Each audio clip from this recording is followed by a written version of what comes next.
I'm a firm believer in having rituals and routines and practices that support our daily lives, that help our day to day run smoother.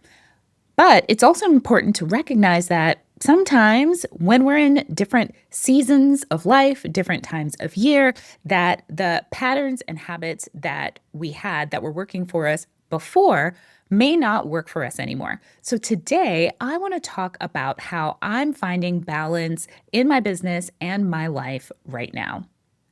Hi, I'm Scarlett Cochran, and this is One Big Happy Life. So today I am talking about finding balance in business and in life in this season that I'm in. And so, first, let me give you a little bit of context of the season that I'm in, which is summer. And if you're watching this when this video is going live, then you are in the midst of summer too, if you are in, what is it, the northern hemisphere of Earth. And it's summertime, and this year, my 9-year-old has decided or requested to have a more unstructured summer. So he asked to not be put in full day summer camp. And not only is he not in full day summer camp, but he also decides on the fly, day by day, if he wants to go to camp, which, yes, is giving him a lot of flexibility. And we have our reasons for why we've decided to do things that way. And that is what he needs right now.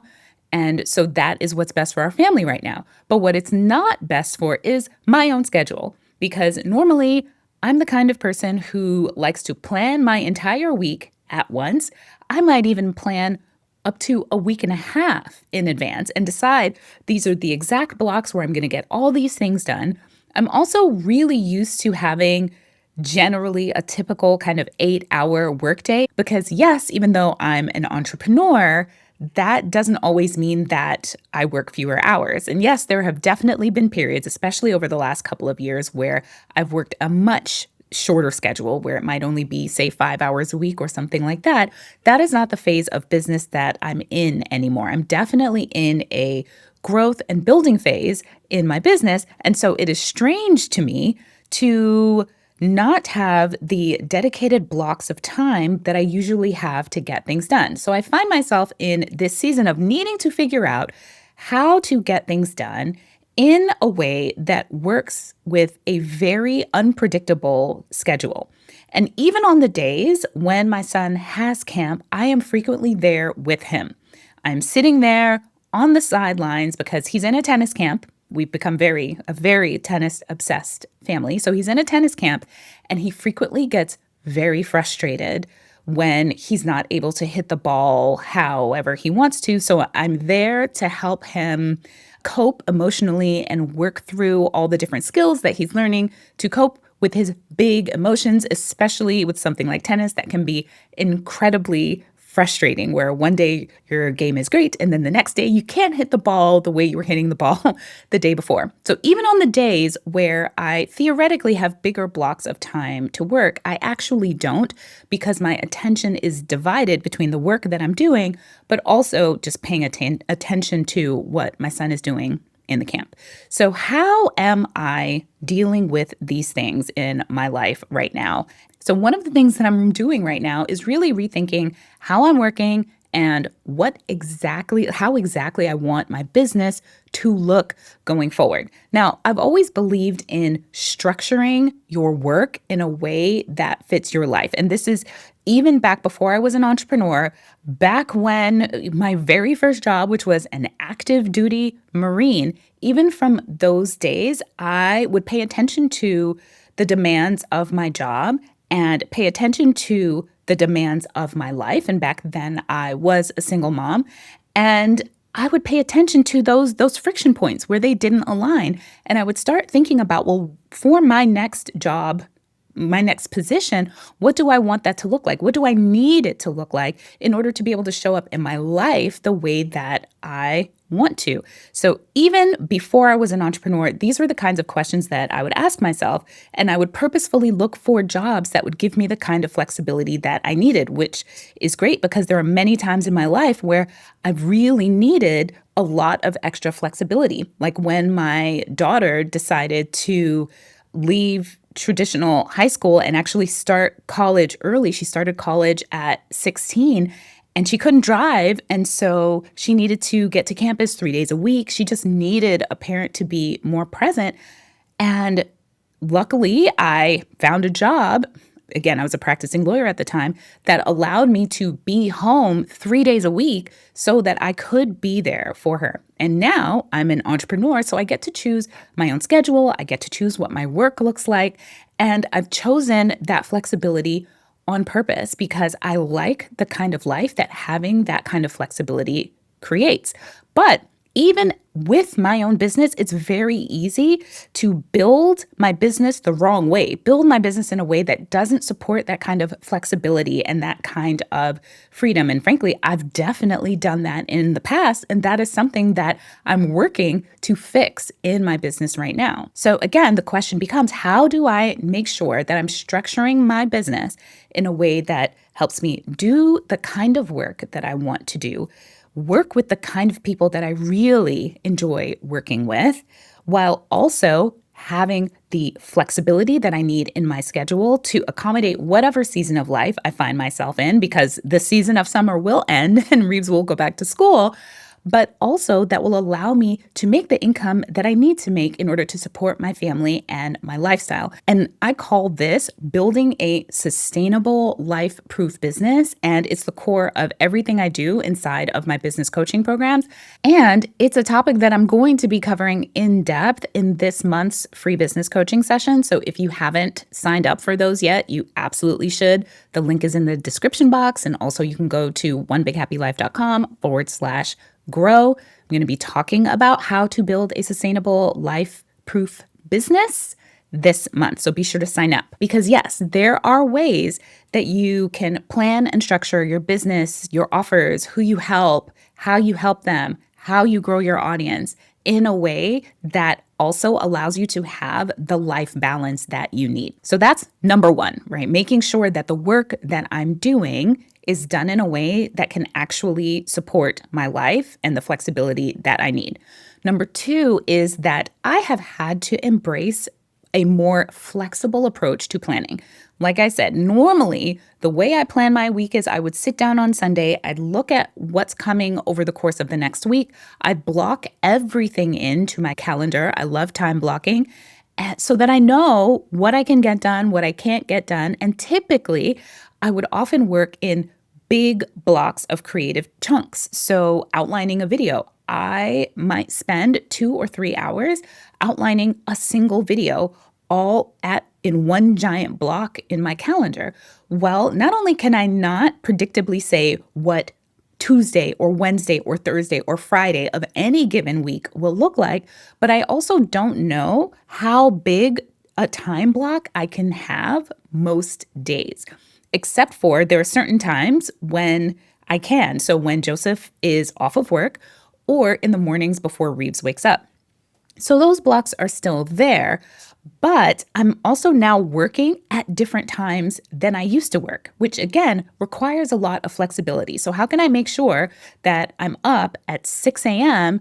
and ready to be productive and do whatever specifically I need to get done, whether it's, say, shoot a video or check in on a coaching client or what have you? I have to plan differently now compared to what I used to be able to do. So to do that, I'm still thinking ahead about what's coming, but I might actually think further out. I know that that's really strange and counterintuitive, this idea that I'm thinking even further out now that I have less notice in what I can do each day.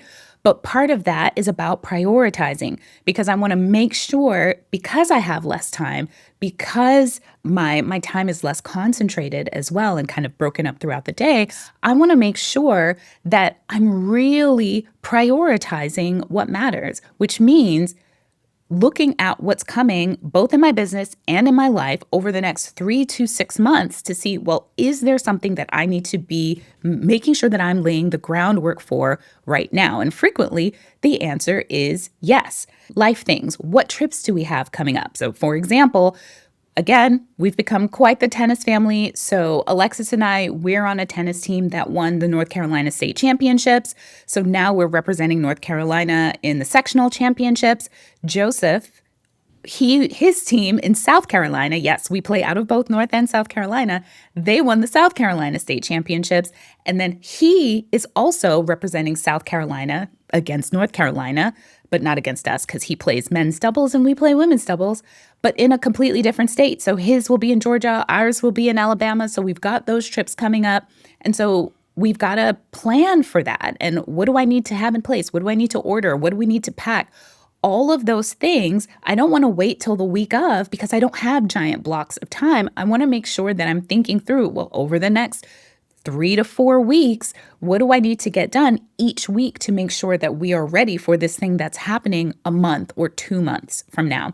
Similarly, with business, there are things happening that I want to happen in the business in the fall that I need to be planning for now. So I've got to think about, well, what do I want fall to look like? What do I want through the end of 2025, what's that going to look like in the business? And so what things do I need to be doing now in the summer, June, July, to lay the groundwork for that? So when we're making sure to think about what needs to happen next month, the month after that, and then what needs to happen this week, then we can really prioritize. So then I can come up with a list of things that I need to get done this week, which then makes it easier for me when I'm sitting down and I know today, these are the blocks of time that I'm going to have.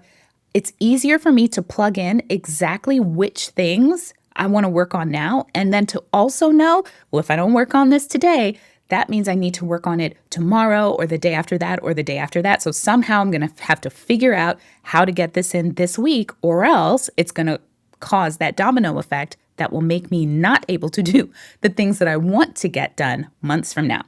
So flexible planning is really all about making sure that you're prioritizing, that you're identifying your priorities, and that things aren't falling through the cracks and you're getting the most important things done. And if you're not getting things done, then you're kind of you at least know you're not getting it done, and you can either plan on when you're going to get it done later, or you can make the decision that it's not going to get done.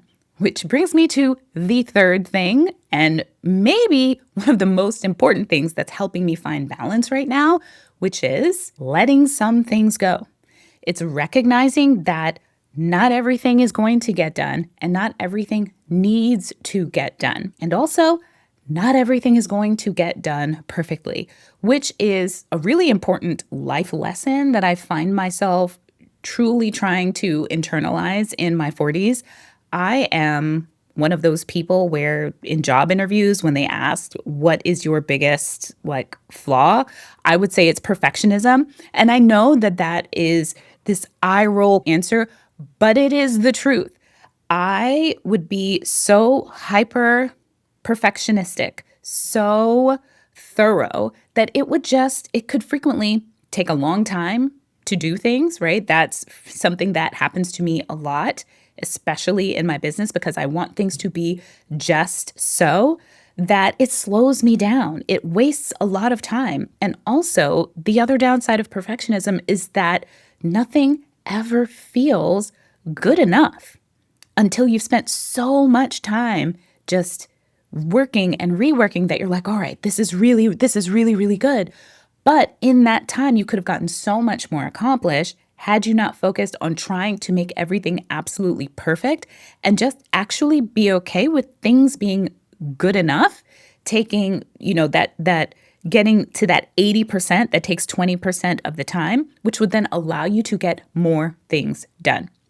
So I'm definitely slowly unraveling in my 40s this idea of needing to be perfect. And one of the things that I'm toying around with in my head, I've not gotten to that point yet, but I think I'm going to try it, is sometimes making some videos where I'm not wearing makeup first, because I truly envy all these male YouTubers, all these people who show up on video and social media, content creators, coaches, educators like me, who don't have to put makeup on. And I guess I don't have to put makeup on, but I've done it for so long that it's almost part of my identity. So we'll see how it goes if I manage to actually do that. But one thing I have done is super streamline how long it actually takes me to get ready to shoot a video. It used to take me an hour to get camera ready, at least an hour. I used to always curl my hair and flat iron it perfectly. And I used to put on a lot more makeup. And now I've gotten it down to about 20 minutes, 20, 25 minutes, 25 if I'm listening to a podcast, thinking about things, 20 if I'm going really fast, maybe 15. So it's a slow unraveling. It's happening bit by bit behind the scenes. But other things like things around the house, the laundry, it may sit in a basket for a day or two before I fold it. And what that allows me to do is be able to go out with my family to the pool or to play tennis, to play a video game or a board game with my family instead of working on yet another chore. And so, yes, will I have to get to that chore eventually? Yes. But does it have to be today? No. It could be on another day where I have a little bit more wiggle room in my schedule to be able to do all the things that I need to do and all the things that I want to do. And so that means letting go of this feeling of I should be doing this way. The house should look this way. I should be prioritizing this. And instead, really leaning into what do I need to do? What are my actual priorities, not the priorities that the world has told me that I should be prioritizing. What do I need? What does my family actually need? What's going to benefit me and my family the most in this moment? And how do I make sure that I'm showing up in that way? So these are the principles that I'm embracing in my life right now during this very unusual, very fluid season of my life. And I really do think even after we move out, if we move out of this season, because who knows, that I will be that much better for it because I've been able to break out of the rigid planning methods that I used to use and embrace a new way of getting things done in a way that actually feels a lot lighter, a lot easier, a lot more fluid and flexible and really adaptable, something that can work no matter what. So I'm hoping that this will help you in whatever season you find yourself in whenever you're watching this, whether it's the summer or winter or what have you. If you find yourself in a season of life where you need a little bit more flexibility, try out some of what I've shared here today. And if you are a business owner looking to create a sustainable and profitable business, then I highly recommend that you join me for the business sessions. They are free, they're live. I send out the recording. And again, the link is in the description box, or you can head on over to onebighappylive.com/grow. All right, I'll see you next time. Bye.